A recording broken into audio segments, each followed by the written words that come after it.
Boa noite, boa noite, boa noite. Prazer estar aqui com vocês para mais uma live. Hoje, 17 de agosto, uma terça-feira, 2021. Nós temos um convidado que é o Jorge Krenin. E a nossa ideia, então, é falar um pouquinho sobre como, quais até normas ISO de sistemas de gestão, naturalmente, podem contribuir, podem colaborar, podem ajudar a colocar ali alguns tijolinhos, quem sabe, em processos, programas, chama lá como vocês quiserem, sistemas, por que não, de compliance. Boa noite, Jorge, tudo bem? Antes de mais nada, obrigado por aceitar o convite, obrigado por estar aqui conosco. Tudo tranquilo? Rogério, eu que agradeço aqui, eu sou um grande espectador aí e acompanho o teu trabalho no LinkedIn. Enfim, eu estou bastante feliz aqui de estar trocando ideia com um cara aí, um expert no assunto ISO, né?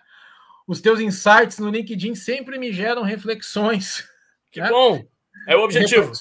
Reflexões que a gente fica pensando, né? A gente que atua aí muito na prática, a gente precisa se desafiar, né? A ISO sempre foi um desafio, né? Qualquer ISO já é um desafio no cenário, no ambiente que a gente vive, que é o ambiente brasileiro, que a recém está acordando, despertando para a real necessidade de se ter uma ISO, né? Até mesmo o processo, né? Eu estava numa live aqui da Russell, no webinar, a gente sempre fala, pô, mas todo mundo está falando em processo de novo, né? Mas o processo é da Revolução Industrial. Então, a gente ainda não... A gente tem uma dificuldade enorme, né? Passou tanto tempo. E agora que a gente está entendendo com a variável tecnologia aí, nos cobrando a otimização dos processos, mas só que sem ter a base, né? Sem ter o pré-requisito, vai ficar difícil falar em 4.0, né, Rogério? Bem difícil. Nem 3.0. Temos alguns, boa noite. A nossa querida Marília Fialho, de Belo Horizonte, não dá nem para dizer que a Marília é uma ex-aluna, ela é uma aluna porque ela está muito presente sempre. Marília, muito boa noite, prazer ter você aqui. A Isabel, que é do nosso time aqui da TSG, também sempre está aqui participando. Galera, antes de mais nada, quem tiver alguma dúvida, angústia, curiosidade que esteja ao nosso alcance aqui, fique à vontade. Agora também não podia deixar de ser, essa aqui eu acho que ela não deve ser a terceira. A Ângela Marília tem ali uma disputa para saber quem é a número 1 em termos de fidelidade de participação aqui nas lives. Boa noite, minha querida Ângela. Tudo bem? Ângela de São Paulo, capital. Bom, antes até no nosso aquecimento ali, a gente sempre faz, né? O Jorge estava comentando algumas coisas e eu me lembrei depois ali na introdução de uma dessas provocações, que é a própria questão de apetite ao risco, né? Que a 31.000 aborda outras normas. Não esqueçam, só fazendo um pequeno parênteses, né, pessoal, que hoje absolutamente todas as normas de sistema de gestão da ISO, elas estão fortemente calcadas sobre o conceito de risco. O que vai acontecer é que cada norminha ela tem foco em uma perspectiva, categoria, família, chama lá como você quiser, de risco. Então, eu posso falar de risco financeiro, risco operacional, risco estratégico, risco à qualidade, risco de saúde e segurança ocupacional. E a melhor maneira, né, Jorge, que eu, esses tempos, até fiz uma breve publicação ali dessas provocações, para a gente definir o tal apetite ao risco, que muitas organizações, quando a gente chega, elas dizem que não tem, né? É perguntar aos principais executivos até onde eles estão dispostos a ir, né? Ou seja, qual seria o pior cenário que eles aceitariam ir para frente das câmeras e dar uma entrevista coletiva explicando ali o que aconteceu. Então, ali eu vou conseguir demarcar certamente o ponto a partir do qual essa organização não quer ir, né? Mas se esse sujeito estiver disposto a ir dar uma entrevista para explicar absolutamente qualquer coisa, esse é o apetite ao risco dessa organização. Perfeito. E eu vou te exemplificar o caso da Samarco. Não vou falar nem da Vale, né? Eu estou falando da Samarco, que foi um case aí que a gente trabalhou muito nos MBAs, né? A gente ministra aula aí e tudo está interligado, né? A gente fala em processo. Hoje, até um tempo atrás, né, Rogério, as caixinhas eram tudo separadas. Sim. E a gente não conseguia fazer uma interlocução desses assuntos. E hoje, cada vez mais, a gente percebe que, na verdade, tudo sempre foi ligado. Sim. Sempre foi. A gente que separava, segregava isso, né? O consultor, né, um advogado, um administrador, que fazia essa divisão de uma forma que não fazia sentido. Hoje a gente percebe que tudo está interligado. O caso da Samarco é um caso nítido, né, do que os relatórios, né, diziam que estava tudo certo, que estava tudo ok, e na verdade, na prática, não sabia a resposta a aquela situação, nem mesmo eles sabiam como se portar mediante a imprensa, não se tinha nada treinado, né? Aconteceu e ninguém sabia o que fazer, e isso é uma realidade. A gente fala dessa marca porque foi uma tragédia, né? Foi uma coisa assim, absurda. Lamentável, inclusive, né? Absurda, e a gente percebe que cada vez mais a visão de padronização, de seguir uma linha, né? De prevenção, vamos lá, né? Reagir, a gente está falando na reação, mas até a reação precisa ter um padrão, né, Rogério? Sim, com certeza. Dessa tua colocação, antes, deixa eu só dar aqui alguns boa noites. Henrique, também, muito boa noite. Grande Henrique, obrigado. Jane, boa noite, tudo bem? Boa noite, Estava falando Jane. com Jane um pouco mais cedo. Veja, sim, a figura de processo, na realidade, ela é quase que uma convenção que a gente acaba fazendo, né? Porque, efetivamente, para se gerir uma organização, ou para se gerenciar como queiram, a gente acaba organizando, a gente acaba dividindo as pessoas por caixinhas, por áreas que são afins. E os processos, efetivamente, como você está muito bem trazendo, eles atravessam essas áreas. E aí é que, digamos, essa figura, que é quase que uma figura artificial, é ela que traz um pouquinho de dificuldade, embora, obviamente, seja perfeitamente possível para qualquer organização. Por quê? Porque como o processo atravessa diversas áreas, não necessariamente esse cara vai ter um dono, né? Então, se nós falarmos aí, sei lá, no processo comprar de qualquer organização que pode estar aqui nos assistindo nesse momento, esse processo comprar, ele atravessa diversas áreas, né? Me parece que é absolutamente intuitivo a gente imaginar que ele não vai começar e terminar em uma única área. Ele vai atravessar, ele vai ter diversas interfaces, assim como um processo produzir, ou um processo entregar, ou um processo gerenciar pessoas. E, na realidade, o que estes modelos todos hoje pressupõem ou requerem é que a organização se entenda a partir dessa lógica de processo. E por quê? Tem uma razão muito simples. Nesses últimos, talvez, aí 30, 40 anos, se demonstrou que boa parte dos problemas em qualquer organização, eles não estão dentro das áreas, mas eles estão nas interfaces. Por quê? Porque a interface normalmente é aquele espaço onde eu não tenho ali um padrão claramente estabelecido. Então, eu só sei que eu tinha que receber a bola redonda, a bola chegou para mim quadrada. Então, quando as organizações começam a fazer este exercício de se enxergar, se perceber a partir dos seus processos, elas fatalmente vão identificar, se houver, naturalmente, né, não estou dizendo que há, se houver, elas vão identificar eventuais problemas nessas interfaces, o que costuma ser altamente positivo, né? Porque, na realidade, você mesmo tinha feito aí um recuo até lá quase para a Revolução Industrial. O que aconteceu com a Revolução Industrial, né? Para quem estudou há pouco tempo aí Teoria Geral da Administração, vai lembrar que tem uma expressão lá que se chama divisão do trabalho. A divisão do trabalho era fantástica, absolutamente necessária, ainda bem que existiu, sem ela nós não teríamos os volumes que nós temos hoje. Porém, o que ela trouxe? Ela trouxe a especialização, a especialidade. E ela trouxe essas caixinhas. Então, o que ocorre é que, na medida em que nós não enxergamos necessariamente ou naturalmente os processos, eu posso ter algumas disfunções nessas interações, eu posso ter áreas que precisariam estar cobertas que não estão cobertas, eu posso ter, digamos ali, atuações até mesmo redundantes. E é o que todos esses modelos, digamos, sistêmicos, né? Eu costumo falar que, mais do que talvez sistemas de gestão, a gente esteja aqui sempre falando de gestão sistêmica, que esses modelos consigam trazer uma compreensão mais azeitada das nossas organizações. E aí, com isso, a gente vai melhorar o resultado, né? A dobradinha eterna que qualquer modelo de sistemas desses provoca À medida que eu tenho reprodutibilidade dos meus processos, quer dizer que os meus processos vão ser feitos de maneira muito parecida, eu consigo obter a tão desejada previsibilidade dos resultados. Se eu não tiver reprodutibilidade dos processos, eu tenho imprevisibilidade dos resultados. Né? Pode acontecer qualquer coisa. Chama risco.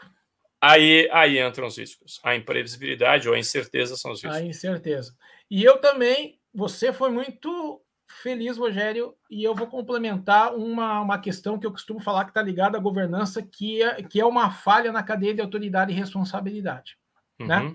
Que começa onde? Né? A cadeia de autoridade e responsabilidade é pouco. A gente tem uma tendência de não enxergar que o dono é o primeiro cara que tem que se preocupar com tudo isso que você falou. Sim. Né? Primeiramente, ele é o primeiro da cadeia de autoridade e responsabilidade. Então, portanto, a cadeia de autoridade começa desde o dono, passando por aqueles que o representam, né? Se a gente pegar uma estrutura aí um pouco maior, né? Um conselho de administração, passando pelos seus diretores, né? Passando pelo nível gerencial, pelo tático, até chegar ao último nível operacional. O que não se trabalha é aquilo que você falou, a questão da prestação de contas, né? Que é o movimento inverso da cadeia da autoridade e responsabilidade, que hoje está tão na moda e se chama accountability, né? Que é a obrigação de prestar contas. Então, isso eu percebo grandes falhas, primeiramente, no mapeamento, né? na visão dessa cadeia, de como se enxergar isso, e de como fazer o movimento inverso de prestar contas. Né? Então, o nível operacional lá, ele precisa ter um padrão, e ele precisa entender que prestar contas talvez seja o quê? Ter um controle, né? Prestar contas de um controle, que todo mundo sabe aí dentro né, de quem atua com risco, que o controle é o grande mitigador do risco. Sim. Então, talvez esses gaps da cadeia de autoridade e responsabilidade e a prestação de contas seja um dos fatores bastante negligenciados no momento que uma empresa se estrutura, né? E aí a gente começa a fugir de padrões e também a gente esbarra em diversas situações que até mesmo implementar uma ISO, Rogério, se torna extremamente sofrido. Desafiador. De fato, né? Se nós voltarmos ainda lá para trás, você tem os autores clássicos, as abordagens clássicas, elas estão todas presentes, né? Os dois sujeitos que coincidentemente eram engenheiros, um americano e um francês, que são considerados pais da administração moderna ou clássica, eram o Frederick Taylor e o Henri Fayol. O Taylor, se eu fosse resumir em 10 segundos o que ele dizia, olha, eu consigo resolver os problemas de qualquer organização, inclusive a de todos que nos assistem nesse momento, ou que virão assistir, se nós criarmos padrões aqui, estabelecendo, né, quem faz o quê, quando, como, etc. O Fayol, poucos anos depois do Taylor, ele dizia, olha, eu consigo resolver todos os problemas de qualquer organização, inclusive de todos que nos assistem agora, se eu definir claramente níveis de alçada, responsabilidade e autoridade. Né? E, curiosamente, às vezes a gente não se dá conta disso, ambos estes temas, né, não só o tema dos padrões, como o tema das definições de autoridade e responsabilidade, elas continuam presentes, ou eles, os dois temas, continuam presentes em absolutamente todos os modelos de sistemas de gestão hoje em dia. Tenha ele o númerozinho ou o foco que tiver. Agora, e é curioso, então, que o que a gente que está falando, até para ajudar quem não tem tanta familiaridade assim com esses modelos da ISO, pessoal, é o seguinte, são os grandes elementos de um sistema. Ou seja, a gente está falando da estrutura organizacional de uma empresa qualquer, a gente está falando da existência de padrões, esses padrões contribuem fortemente para o controle operacional. Hoje, qualquer norma ISO de sistema de gestão, a gente tem uma dobradinha muito clara entre riscos e controle operacional. O controle operacional é todo aquele conjunto de procedimentos, treinamentos, políticas, etc, todo mundo odeia. Através dos quais você assegura que os riscos estão sendo mantidos dentro dos níveis aceitáveis. Por isso, aquele comentário inicial lá a respeito exatamente do apetite. Porque se eu não tiver claro qual é o meu nível de risco aceitável, eu, inclusive, vou ter grande dificuldade, para não dizer que vai ser quase impossível, eu definir um controle operacional, eu definir qualquer ação de mitigação, porque eu tenho que saber até onde eu posso ir, né? Eu costumo, Rogério, falar o seguinte, né? Como explicar isso, né? Que é algo invisível, né? Como é que eu vou me preocupar com algo que não se materializou? Então, quando a gente coloca o objetivo, né? A gente fala missão, valores, também isso aí é antigo, né? Não, né? Bem Só que é o antigo. seguinte, a quantidade, né, de desvios que eu estou absorvendo, que eu posso absorver, disposto, que vai me tirar, que vai me expor a me tirar dessa rota, né? Eu tenho uma rota para seguir. Então, tudo aquilo que me desviar dessa rota se chama risco. Né? Então, a gente vem no modelo, aí a gente também entra na questão do modelo de gestão século XX, século XXI, né? As nossas faculdades, as nossas escolas são reativas. Porque o mundo, né, não se preocupe em ser reativo. O mundo era de um jeito diferente, o mundo era mais paradão. Né? Então, a tecnologia que apesar trouxe... dele estar sistematicamente rotando na mesma velocidade, né? Mas exatamente. Eu concordo com a analogia. Paradão... Ele faz dois movimentos na mesma velocidade desde que o mundo é mundo, mas enfim, era só para não perder a oportunidade. No mundo dos negócios, né? Então, os negócios eram mais locais, né? Então, se tinha ali, as empresas estavam acomodadas, né, na sua cidadezinha, vendendo para os seus clientes, e não tinha essa preocupação, né, de expandir. Então, a tecnologia modificou o modelo de negócios, trouxe novas possibilidades. Então, as coisas começaram a ficar mais velozes, no sentido de que antigamente não se tinha algumas preocupações que nós temos hoje. Então, o modelo de gestão é reativo. Nós estamos no momento de transição, olhando para o risco, que fala em prevenção, né?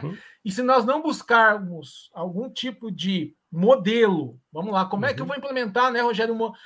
Digamos que alguém quer implementar na empresa uma gestão de riscos, né? Onde ele vai buscar um modelo, né? Um framework, né? A palavra na moda, um framework para implementar isso. Então, ele vai acabar buscando na ISO, né? A ISO 31000, ela tem 21 páginas, se não me engano, 20, e ela é dividida em 3 partes, que são diretrizes, estrutura e processo.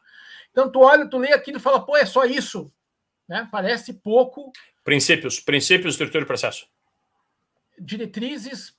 Diretriz é o título, é só apego ao detalhe. Sorry. Isso, não. Ela tem alguns princípios da gestão de riscos, depois ela tem o processo, que é um grande PDCA, e daí tem um PDCAzinho, que é o do processo. Perdão, tem um PDCAzão na diretriz número 5, é o PDCAzão da estrutura de gestão de riscos, e depois, na diretriz número 6, ela tem o PDCAzinho do processo de gestão de riscos.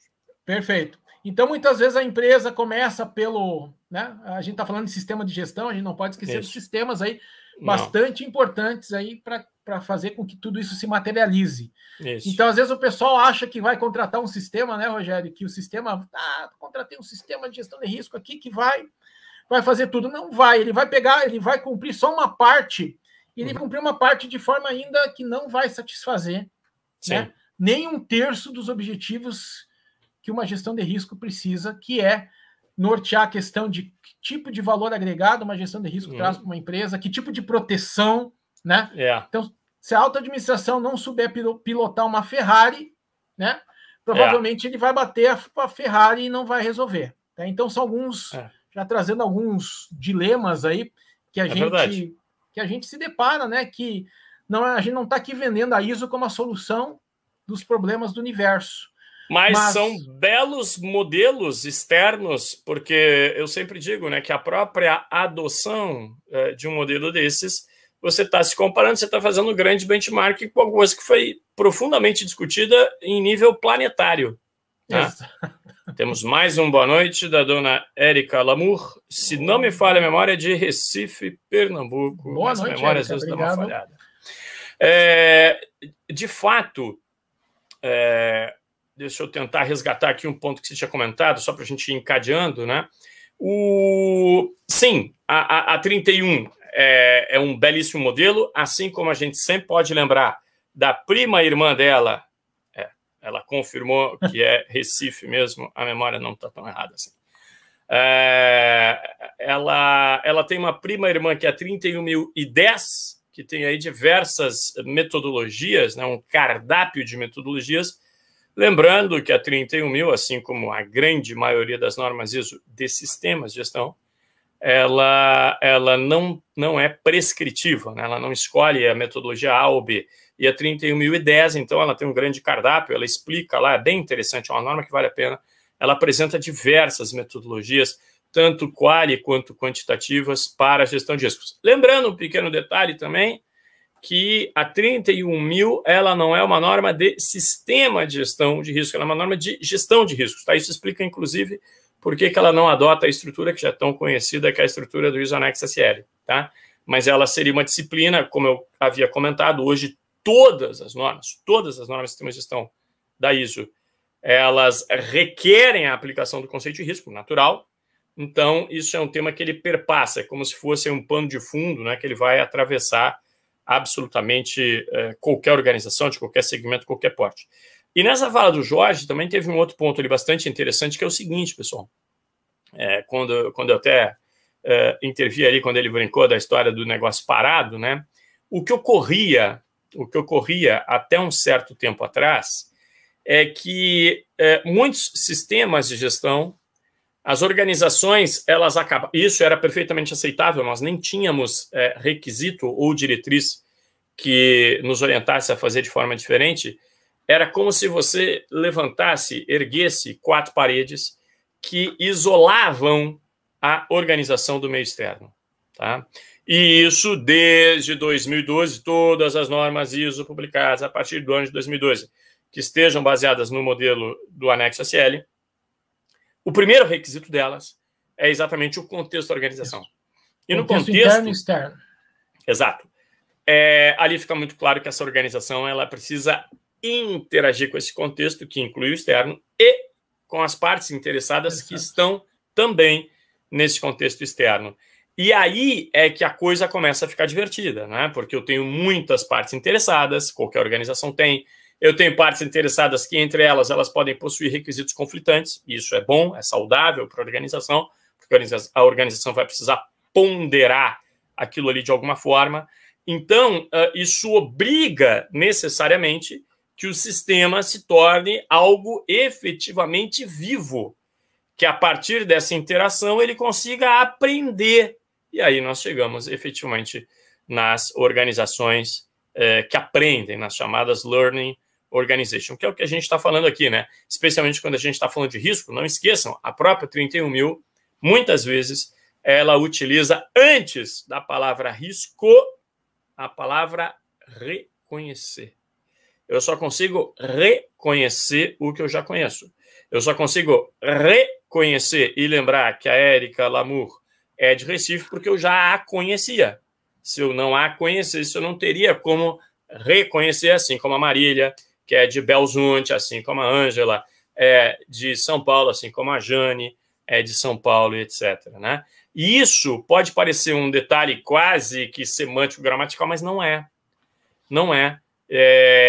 Quando eu não conheço um dado risco, e na medida em que nós estamos em organizações complexas, com negócios complexos, operando em ambientes complexos, se eu não conheço o risco, ele pode estar na minha cara e eu não vou reconhecer, eu não vou enxergar que ali é um risco. E até isso faz parte, a própria 31 deixa isso muito claro, que o processo de gestão de risco, ele é basicamente um processo de aprendizado. Né? Isso está muito claro, a 45.001, Saúde e Segurança Ocupacional, ela deixa muito claro que uma das formas de eu identificar novos riscos é eu aprender mais sobre os meus processos. E coisas que eu não sabia que representavam riscos, eu vou percebendo que representam. E tem um detalhe, Rogério, a 31.000 fala da expectativa das partes interessadas internas, que eu falei, né? Uhum. Quem é o cara que está no topo da cadeia da autoridade e responsabilidade? A expectativa desse cara, que é o dono, e a expectativa da parte interessada externa, que um dos principais, aí, como eu falei, que também está se beneficiando da tecnologia, se chama órgãos fiscalizadores. Então, hoje a gente tem ainda, né, o órgão fiscalizador, até um tempo atrás, né, o pessoal aí, é só lembrar da época do IR Pessoa Física, há uns 10 anos atrás, aí o pessoal ficava catando CPF aí, né, para lançar nas declarações aí. Hoje, eu acredito que ainda... Hoje, nenhum maluco está se aventurando.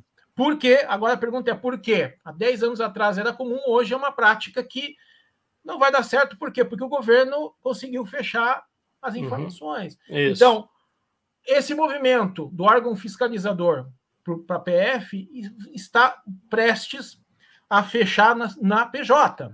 Né? Então, qual a expectativa da parte interessada externa em relação à empresa? Deve estar sendo considerada e muito, deveria estar sendo, né, Rogério? Considerada e muito nas novas estratégias de negócio. Então, peraí, tu quer dizer que eu tenho que me preocupar com o governo agora, meu amigo? Sim, infelizmente. Ele sempre foi uma parte interessada, é importante. Sempre, mas ele tinha miopia. Sim. Ele tinha miopia. Então. Ainda temos algumas, mas, de fato, não é? O que vai acontecendo é que a própria transparência, né?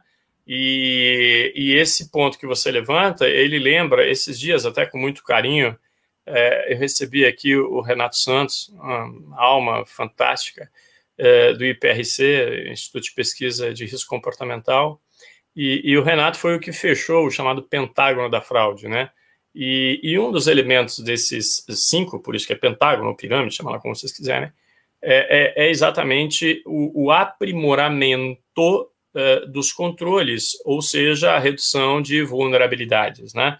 Então, à medida que eu vou aprimorando controles, como, por exemplo, um check cruzado de CPFs, eu estou reduzindo, eu estou estreitando vulnerabilidades, né? E isso, na realidade, dentro das organizações, as organizações precisam fazer muito, né? Na realidade, desses 5 elementos da fraude, né? Nunca se esqueçam, quando a gente está falando de um sistema de gestão, em princípio, a gente deve sempre desenhar as nossas práticas para aquelas pessoas que estão bem intencionadas, né? O sujeito que saiu de casa com vontade de trabalhar e fazer tudo certinho. A gente tem algumas categorias ali que são categorias que deliberadamente desejam praticar alguma não conformidade, algum desvio, né? Que, em geral, nós poderíamos agrupar em 3 grupos, né? Sabotadores, terroristas e fraudadores. Mas, então, exatamente em função dessas pessoas, alguns modelos de sistema de gestão, da ISO, eles requerem que nós nos preocupemos não apenas com os do bem, mas também com esses eventuais digamos, geradores de não conformidade ou de fraudes intencionais. Muito bem. Então, só por exemplo, a ISO 37301, Sistema de Gestão de Compliance, fala disso. A 37001, obviamente, antissuborno. A 27001, Segurança da Informação, só para me limitar aqui em 3 exemplos. Muito bem. Mas o que eu estou dizendo? Então, nesta pirâmide, existem dois elementos. Um é esse que eu comentei, ou seja, eu vou aprimorando os controles para eu reduzir as vulnerabilidades, aquelas que algum eventual mal intencionado poderia aproveitar. E a outra que as organizações também conseguem atuar, dessas 5, é a chamada disponibilidade ao risco, ou seja, é ir conscientizando as pessoas que os nossos mecanismos de controle estão sendo aprimorados e que, se detectado, a política de consequências será aplicada, né? Ou seja, com isso eu consigo, digamos, meio que dissuadir as pessoas. E, na realidade, dos 5 elementos, para que eu tenha a fraude, ou seja lá o que for, eu precisaria ter a presença dos 5, né? Então, como as organizações conseguem atuar fortemente, estruturadamente, de forma sistêmica e sistemática nesses 2, então eu estaria, digamos, protegido, que, em princípio, eu reduziria drasticamente. Dizer que vai eliminar praticamente impossível, mas eu conseguiria reduzir drasticamente o volume de fraudes ou coisa similar, né? Não conformidades intencionais em uma organização. Mas ainda a gente tem grandes dificuldades, as empresas têm grandes dificuldades de reconhecer o risco de fraude, Rogério. Claro. Então, o contexto da fraude, né? Você falou no 5, né? Antes era do triângulo, agora já tem 5. Triângulo, depois virou 4, depois agora é 5. Então, em resumo, assim, de uma forma moderna, né, se atribui muita responsabilidade lá, a cadeia de responsabilidade, né, para o fraudador. O cara fraudou, o cara está mal intencionado. Mas hoje, dentro do contexto moderno, a gente pode encarar o seguinte, né? Fraude é o seguinte: uma governança que não entende o seu papel. Eu não sei se a gente pode categorizar ela como fraca ou inexperiente, né? E controles internos que são falhos. Então, se não tem processo, né? Não tem controle. Então, né? Como eu costumo falar, né? Quem é que costuma posar de noite com a porta da casa aberta, né? A pessoa fala assim, né? A gente faz uma analogia. Pousar, para quem é daqui, é dormir, tá? Dormir, né? pousar é dormir. Quem costuma dormir com a porta da casa sem chavear, né? Geralmente você faz um exercício. Eu vou dormir, vou lá ver se tá, né? Isso. Por que as empresas não criam esse comportamento, né? Então tem processos críticos, Rogério, que não tem processo, não tem ISO. É verdade.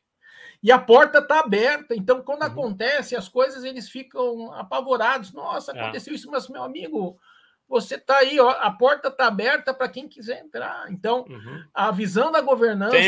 Tem um funkzinho agora aí, né, Jorge? Até para a gente falar a linguagem da garotada, né? O golpe tá aí, cai quem quer.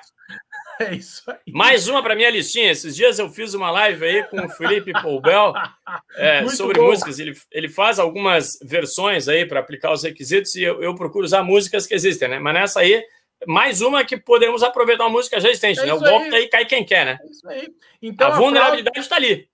Então, e não adianta dizer que não sabia, que está no momento, né, Rogério, que algo maior acontece, enfim, né? O que o juiz faz na hora de avaliar uma situação dessa, meu amigo? É cadeia de autoridade e responsabilidade. Você não foi lá e viu a sua porta aberta, você não fez nada, não teve nenhuma ação, você não implementou um plano de ação, né? Não tem a estrutura da empresa, não está nem preparada. Quem é que executa o papel de supervisão? Né? A segunda linha de defesa aí. Não tem. Né? Então, a gente tem assim um desafio enorme de trazer o contexto da ISO, né? Desde que ela esteja ligado a algo maior, né? Sem que dúvida. A proteção, né? O padrão, não adianta, a gente vai ter que buscar isso, né? Não tem como uma empresa, nos dias de hoje, continuar de forma, né, sustentável, que o mundo, aí eu falei, a gente brincou, né, que o mundo está ficando mais rápido, e ele vai ficar mais rápido ainda. Então, como é que a gente vai, olha, risco cibernético, a gente entrando na nossa base de dados, sequestro de dados, então como é que a gente vai tratar isso se não for através de processos padronizados e aonde a gente vai buscar um parâmetro para isso? Não tem outra forma. Tem dois elementos aí também muito importantes, né, Jorge, que é importante a gente compartilhar aqui com o pessoal.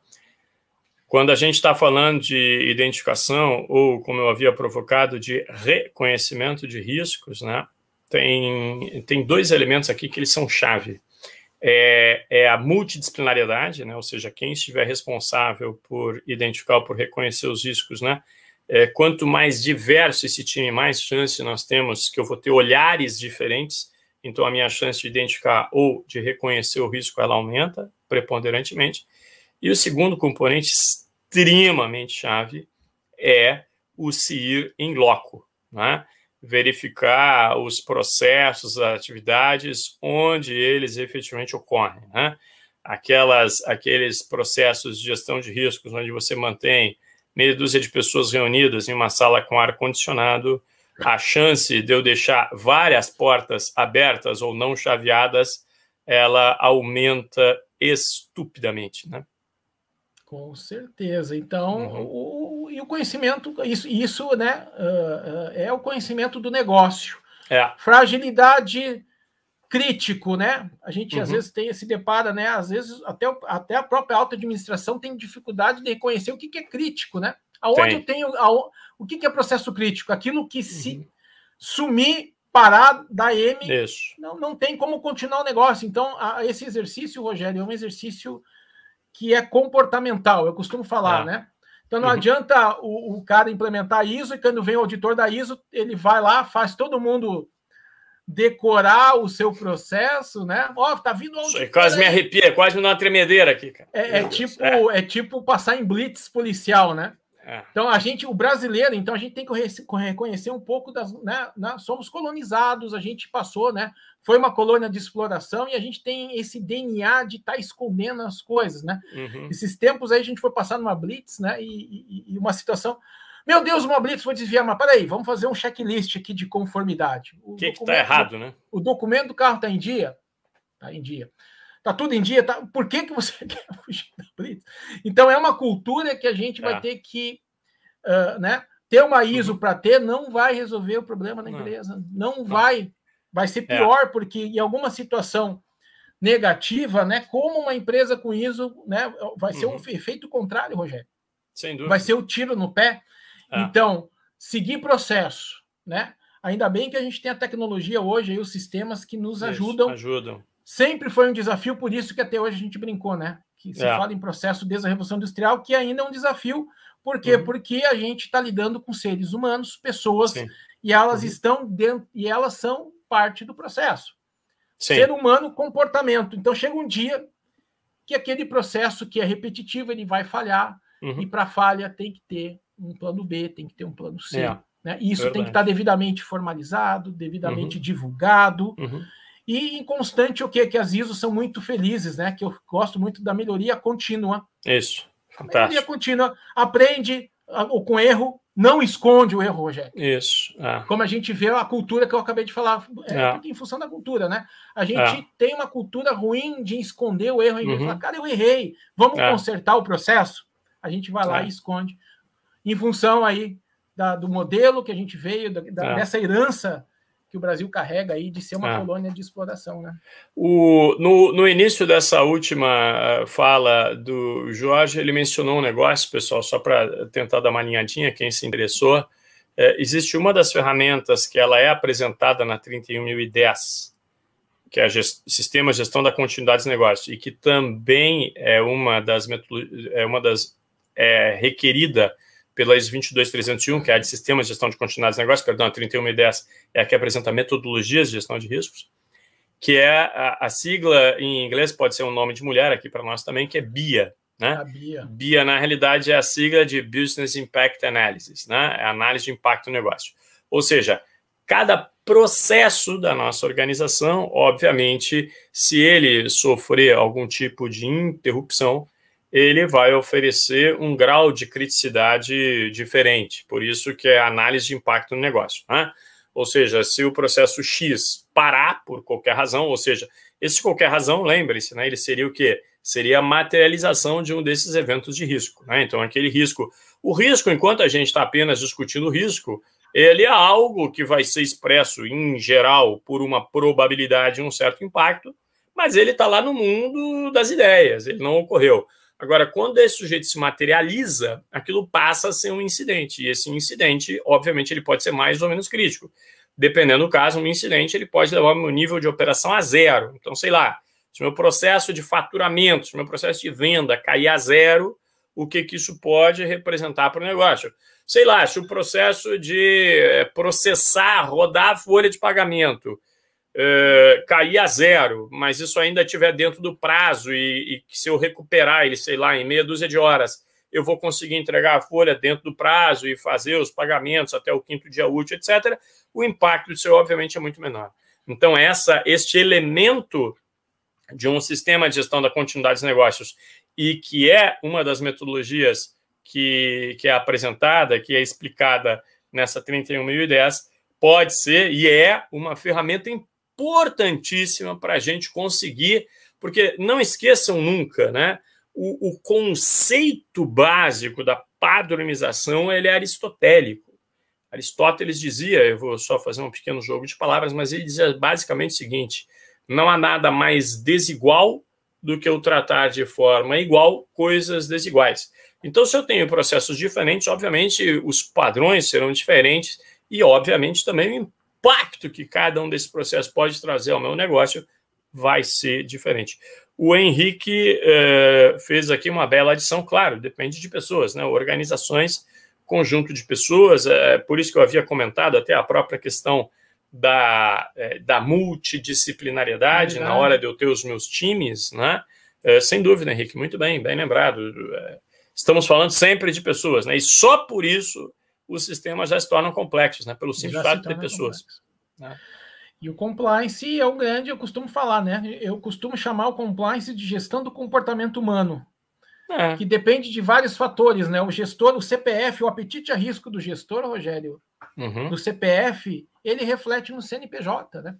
Sim. Então, então a gente precisa entender alguns aspectos que até então ninguém parava para pensar, né? Por que aquela empresa tem um alto apetite a risco? Porque, né, a alta administração tem um alto apetite a risco.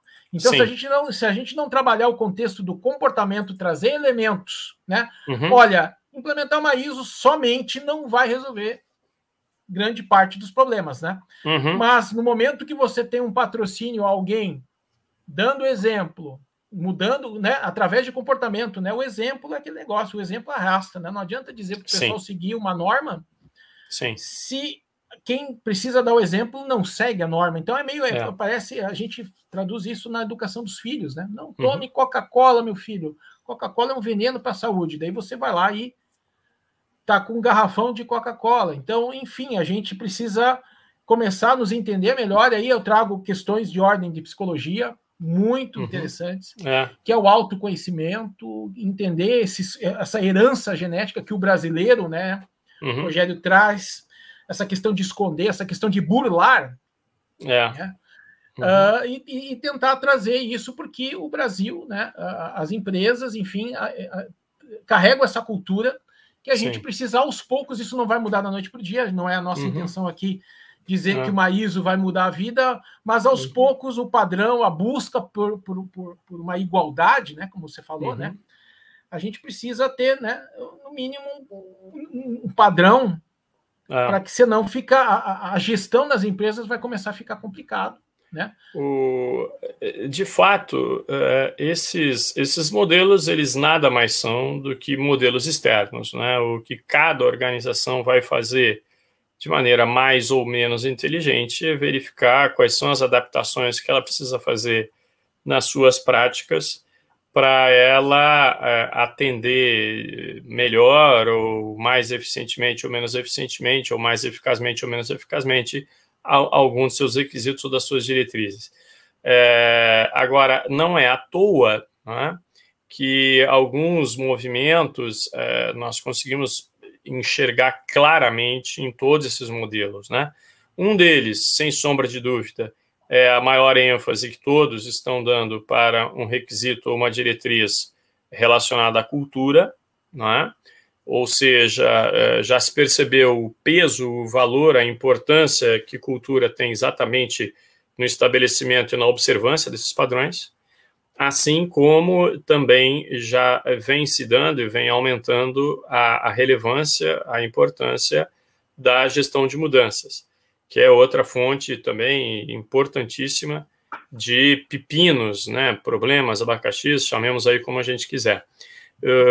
Então, evidentemente, né, à medida em que as organizações perceberem de fato que essa ênfase para esses temas ela faz sentido e ela vai contribuir, seguramente a gente vai ter modelos mais robustos, né, que nos levem a ter a maior parte, ou a quase totalidade, se possível, ou a totalidade, idealmente, das pessoas observando aqueles padrões. Agora, até mesmo para isso, a gente nunca pode tirar da mesa um requisito que hoje é absolutamente comum em todos os modelos e que ele vai ser vital, que é que nós consigamos fazer com que as pessoas percebam quais são os riscos do não cumprimento ou da inobservância, né? Então, à medida em que eu conscientizo de fato as pessoas para elas perceberem o que poderá acontecer se o requisito X, Y, Z não for observado, isso é um elemento importantíssimo para que eu tenha uma maior adesão. E, na realidade, esse é talvez um dos erros mais comuns ou mais disseminados nos sistemas de gestão.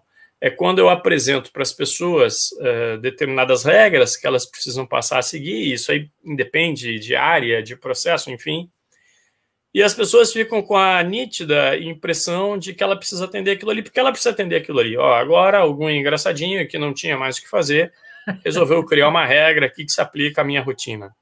E então, enquanto eu não perceber efetivamente o que eu passo a ganhar com aquilo, ou quais são os riscos para a própria organização, até para mim mesmo, eventualmente, de eu não seguir aquele procedimento, a chance de que eu, de fato, me mantenha aderente a esse procedimento, essa chance cai astrondosamente, né? Quando o compliance officer... Estrondosamente, perdão. Oi?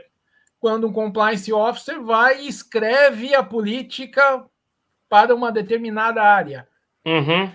Então, qual é a chance dessa determinada área cumprir algo que ela não escreveu?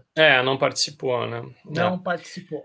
Eu costumo dizer que existe um círculo vicioso que ele funciona mais ou menos assim, né? Eu considero que um determinado procedimento, uma instrução que o Jorge escreveu, que ela não está boa. E pelo fato dela não estar boa, eu uso essa minha percepção de que ela não está boa para justificar o descumprimento. Até aqui eu já tenho um problema. Eu tinha dito isso aqui no círculo vicioso, né? Um problema é qual? É que eu tenho o descumprimento. Só que agora vem o grande problema. O grande problema é a retroalimentação desse ciclo, né? Uma vez que eu descumpro, uma vez que eu deixo de observar esse procedimento que você fez, ou essa política, pode ter o nome que quiser, eu não vou ter elementos para te retroalimentar, eu não vou ter elementos para dizer, Jorge, você precisa mexer no ponto tal, tal e tal, né? Porque simplesmente eu joguei a toalha. Então, eu costumo chamar isso aí carinhosamente de paradoxo da disciplina. O único jeito de um procedimento, uma política, de uma instrução de trabalho, de um workflow ficar bom, é eu tentar seguir. Porque se eu seguir, eu vou conseguir anotar todas as dúvidas, as dificuldades que eu tive, e aí sim eu consigo retroalimentar o autor ou os autores. Temos questões, vamos ver. Considera-se que os processos ditos de apoio são menos críticos que os processos principais. Como vocês sugerem que se avalie para entender a real criticidade? Ah, muito bem, Jane. Excelente pergunta. É tão boa que você poderia até ter feito ela em off. Brincadeirinha. Vou me atrever aqui a responder, depois você complementa aí, Jorge, como você considerar apropriado. É o seguinte, essa própria ferramenta que eu mencionei, a dona Bia, ela avalia o impacto no negócio. Veja, a diferença, conceitualmente falando, entre um processo principal e um processo de apoio é basicamente uma. É quem é a parte interessada que eu estou focando. Os processos principais, a gente está sempre focando no querido e amado cliente. E, aliás, só por curiosidade, isso é uma classificação muito minha, de todas as normas de sistemas de gestão da ISO, na minha percepção, nós temos 3 que estão orientadas para o cliente. A ISO 9001, naturalmente, sistema de gestão da qualidade na ótica do cliente. A 56002, futuramente 56001, inovação para benefício do cliente, naturalmente, pelo menos as que são mais, digamos, que agregam mais valor. E a 44001, negócios colaborativos também, porque eu estou tentando entregar o de mais valor para o cliente. Então, a figura do processo, se ele está orientado para o cliente ou se ele não está orientado para o cliente, isso é quase que uma questão só de classificação. Eu posso ter um processo de apoio, chama lá do nome que tiver.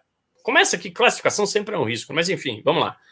Mas essa técnica que a gente mencionou ainda há pouco, a BIA, né, essa Business Impact Analysis, ou análise de impacto do negócio, ela bem aplicada para qualquer processo, independentemente de nome e classificação que ele tiver, ela vai conseguir te apontar de maneira bastante clara e sem deixar dúvidas qual é o impacto que a eventual interrupção daquele processo pode trazer ao negócio.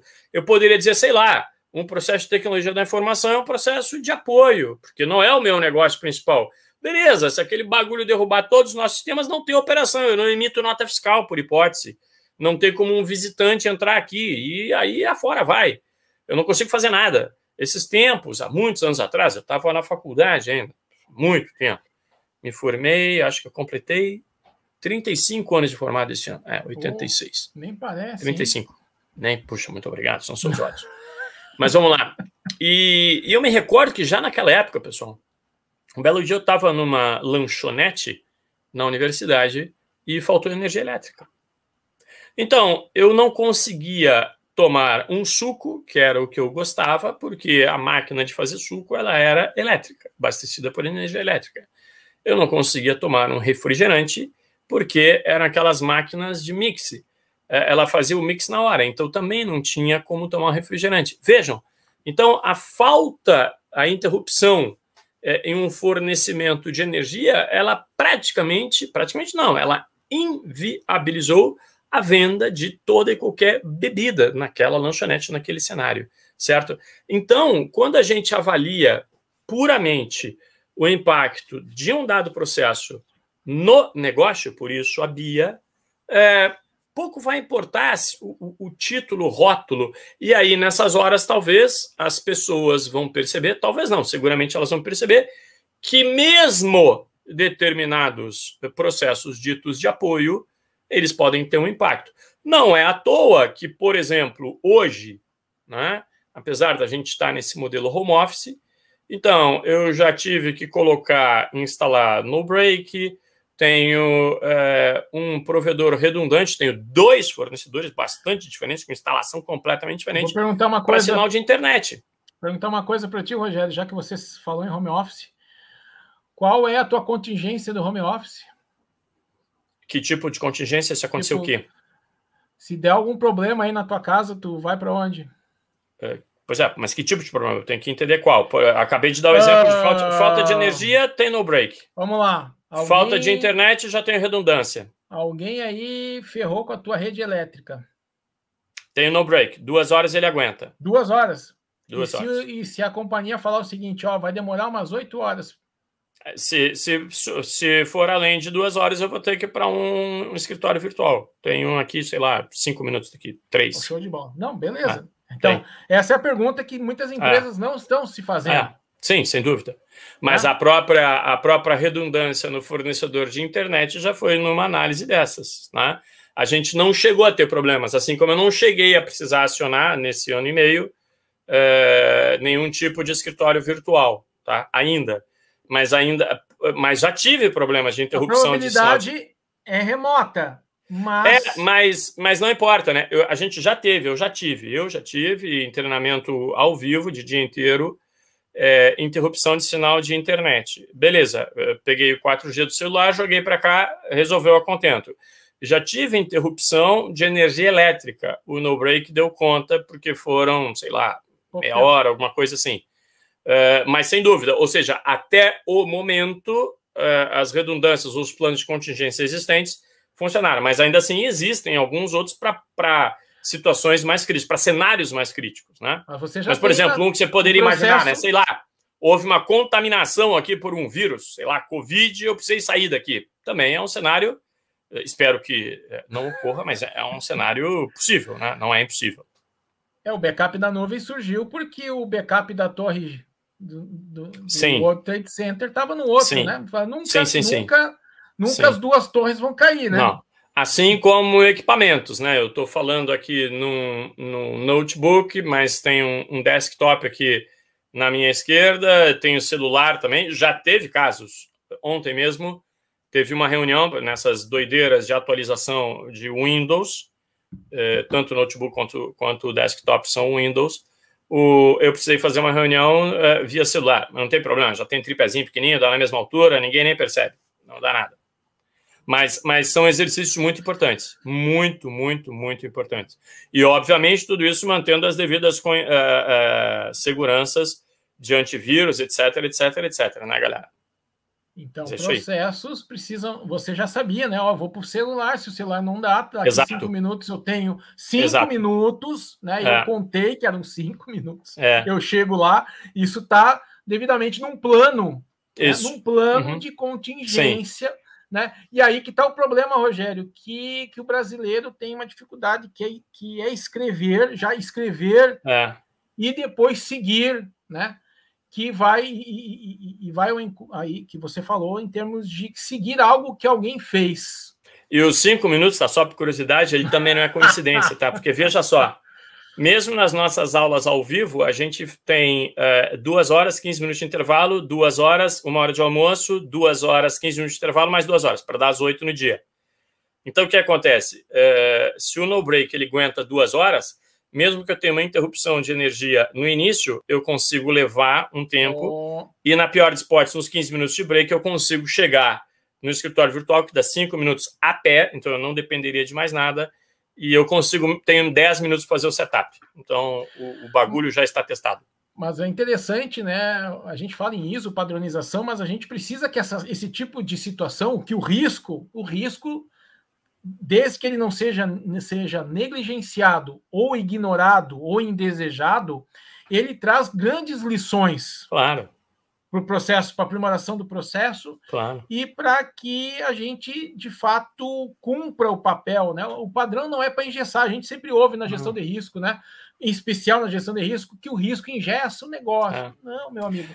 Não. Aquele teu primeiro comentário lá das frases reflexivas, né? Esses tempos eu me lembro que teve uma que foi assim, né? Eu coloquei lá vários verbos como possíveis tratamento para o risco, né? E aí eu tinha lá um que era o negligenciar. E aí eu comentei, né? Pô, esse aqui é o único que não é uma opção, né? Todos os outros você pode fazer, né? Você pode mitigar, você pode transferir, pode fazer uma opção de coisa. O único que você não pode fazer é ignorar, negligenciar o risco. Ele está lá, né? Ele faz parte, né? E isso, pessoal, nunca esqueça, está incorporado na nossa vida. Quando você escolhe um itinerário, quando você escolhe a balada, o caminho que você vai fazer para ir para a balada, a estrada, o horário que você vai viajar na estrada, tudo isso é a tomada de decisão, né? Hoje, modernamente, a definição do processo de tomada de decisão é quando eu comparo, quando eu coloco numa balança, por um lado, as regras, princípios e valores da minha organização e a minha percepção de risco. Perfeito. Temos mais uma aqui que já deve ser quase a finaleira, que estamos aproximando da 1 hora, meu querido Jorge. O que ingessa são controles de fato não... Exato. Ou esses controles que as pessoas não entendem a razão de ser dele, né, Henrique? Isso aí acontece muito, muito, muito, muito. Se o sujeito não entender por que ele está fazendo... Eu confesso a vocês que, se não me falha a memória, tem até um vídeo que eu trato disso no canal do YouTube aqui, que eu falo de algumas pérolas, e algumas coisas me fazem colar as placas, né? E uma expressão que me faz colar as placas, em particular, é quando alguém me diz, isso é mera formalidade. Ixi. Quando o sujeito me diz que é mera formalidade, em geral, eu paro e eu digo, bom, então agora nós vamos bater um papo. Nós temos duas opções aqui. Ou a gente vai entender para que isso aqui serve, ou eu não vou fazer. Mera formalidade eu não faço. Então, se você está me dizendo que eu tenho que me pesar, você tem que medir a minha temperatura, etc, etc, vamos entender por quê. Porque se ela tiver um porquê e você entender, está dominado. Aí o controle faz todo sentido. E o que a gente mais vê, e o Henrique está totalmente certo, né, é que as pessoas não sabem o porquê daquilo ali, né? E na hora que ela não sabe o porquê, ela vai dizer, não, Jorge, fica tranquilo, isso aqui é uma mera formalidade. Meu amigo, não existe mera formalidade. Mera formalidade significa perda de tempo. Isso é ineficiência. Perda de tempo. Perda de tempo. Né? É o controle pelo controle, que a Marília está trazendo. Fantástico. E aí, se você colocar um sujeito com alguma planilha, colocar de preferência ele com um uniforme, uma catraca para ele controlar qualquer coisa, o cara vai achar que é isso aí. Né? É o controle pelo controle. Ele tem que saber, todo mundo está entrando, saindo. Mas por quê? O que aconteceu? Qual é o risco? Qual é o tipo de evento que isso aqui está querendo prevenir? Né? Então, são alguns mitos. Muitos. Outra, eu já falei que a gente carrega, né? Vamos lá, da nossa lá Brasil, né? Burlar controles. Né? Mas até a própria percepção do que é o controle, né? Às vezes no MBA a gente dá aula, né? Fala em controle, daí eu vejo a cara das pessoas assim, cara, o que é um controle? Né? Então, até a gente trazer isso para a nossa realidade, as empresas praticam muito controle, senão não existe empresa. É fato. Né? Ninguém está desqualificando. Não, muito antes pelo contrário, né? A gente, pelo contrário, ainda bem que os controles aí estão funcionando, porque senão seria um caos, as empresas não iam sobreviver. Então, eles existem e estão ali segurando a onda. O que a gente fala é que um padrão de análise, de mensuração desse controle, esse controle é forte ou ele é fraco? Sim. Né? Ele é preventivo ou ele é detectivo? Então, esse tipo de análise a gente não fazia antes. Sim. Né? A gente colocava, é que nem guardar R$1 milhão dentro de casa, meu amigo. Né? Tu acha que vai dar certo isso, meu amigo? Não vai dar certo, né? E entender o que ele está querendo prevenir. Porque senão o executante não vai aplicar aquele controle. Isso aí me parece, como eu disse, essa questão do formalismo, essa seguramente é uma das maiores causas para a galera não aderir. Porque se ele não entender, ele vai pensar, não, isso aqui, ó, seu Jorge lá falou que eu tenho que carimbar todas as páginas. O cara não sabe por quê, mas ele está carimbando. Aí, como ele não entende o porquê, ele vai pensar, porra, meu, tem 100 páginas aqui, se eu carimbar 50, ele nem vai ver que eu não carimbei as outras 50. Basicamente é isso, né? Então, aí entra de novo a responsabilidade, né? O meu papel, né? O dono temos atividade de negócio, mas o pessoal negligencia, Rogério, ou esquece, não sei o termo que a gente pode usar, da atividade de controle e definir responsabilidade por ela, né? Por ela, porque senão a gente... Agora você veja, ó, a 1h00:05, a Jane pergunta apenas o que é controle. Fantástico. Isso é quase que uma puxada de estatística. Jane, o controle qualquer coisa que mantenha o risco dentro dos níveis aceitáveis. Ponto. Qualquer coisa que mantenha risco dentro dos níveis aceitáveis. Pode ser treinamento, procedimento, instrução, política, qualquer coisa. Mas o objetivo é esse, manter risco dentro dos níveis aceitáveis.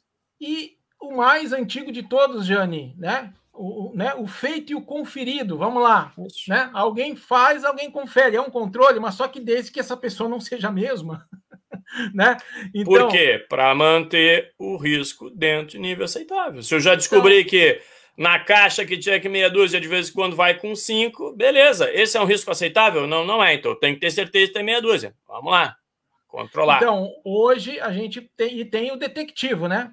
Até que ponto hoje as empresas estão refletindo muito, né? Será detectar, mesmo que seja a tempo, dentro do intervalo pequeno, é interessante para ela, depende do apetite a risco, né, Rogério? Se ela entender que reagir não é uma boa alternativa, ela precisa ir para o preventivo, que é um monitoramento um pouco mais, um controle um pouco mais aí, que não deixa o risco materializar.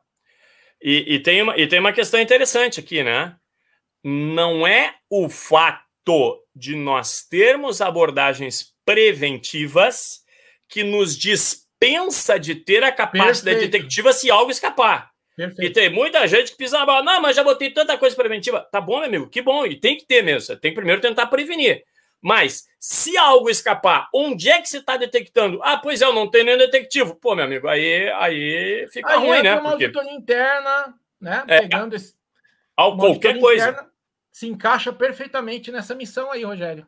É isso aí. Muito bem. Agora, então, finalmente, acho que ela está nos liberando. E vamos considerar que os demais também, que a Jane esteja sendo a porta-voz aqui. Bom, meu querido Jorge, 1h02. Em geral, a gente tem feito aqui os papos de 1 hora. Espero que você tenha gostado. Eu adorei o papo. Espero que tenha sido útil aí para a galera. Fantástico. E, enfim, como diriam, o pessoal, já existe uma expressão aí disseminada que é suas considerações finais. Vamos lá.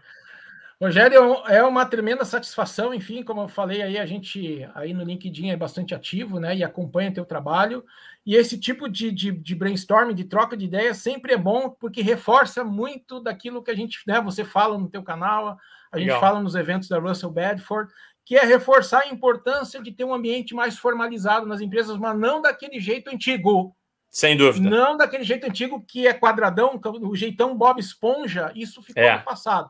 Então, nós, profissionais modernos, nós queremos pegar um pouco dessa cultura do que já vinha sendo abordado desde a Revolução Industrial, a gente trazer um processo com uma roupagem, né, de uma maneira que agregue valor. Eu acho que a bola da vez, Rogério, é agregar valor, a gente ter esses momentos de reflexão, de ver se a gente está no caminho certo, se a gente está estudando. Às vezes a gente se vê, né? Se depara, será que isso aqui, né, faz sentido? E a gente precisa cada vez mais criar a educação, você falou, né? Em termos de cultura, expandir o nível da nossa consciência, passa por momentos como esse que a gente troca ideias, experiências. E as empresas têm muito aí que evoluir no Brasil em termos de retomar aquilo que parou. Todo mundo já sabia que processo é importante, que uma ISO traz benefícios, mas hoje a gente tem aí grandes motivadores, grandes gatilhos, que um deles se chama competitividade, né? Então, aquelas falhas, aquelas situações que eram aceitáveis no mundo que eu falei lá, que você brincou, né? O mundo devagar. Isso. Hoje não são mais aceitáveis, porque o mundo é rápido e a geração que está aí é muito mais... O cliente de hoje é muito mais exigente que o cliente do passado. Legal. Tá? Que somos nós. Né? A gente vai, errou o processo, tudo bem, um cliente novo, ele já vai e troca. É verdade. Você é substituído. Então, alguns motivadores precisam aí nos ajudar e expandir a nossa consciência, porque ainda, apesar dos processos né, falar do 4.0 aí, a gente precisa de gestores aí que tenham uma responsabilidade de liderar essas transformações, né? Boa. Transformações nas profissões, nos processos, né? E a gente precisa estar cada vez mais atualizado. Rogério, eu não tenho palavras para agradecer aí. Que isso.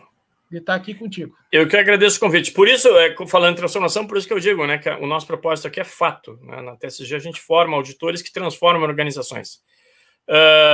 Boa noite, Henrique. Muito obrigado. Henrique, boa noite, obrigado, Marília. Russell. Obrigado pela... Obrigado a todos. Foi um prazer estar com você. Obrigado especialmente, Jorge. Foi um prazerzão. Até a próxima. Tchau, tchau. Boa noite. Abraço.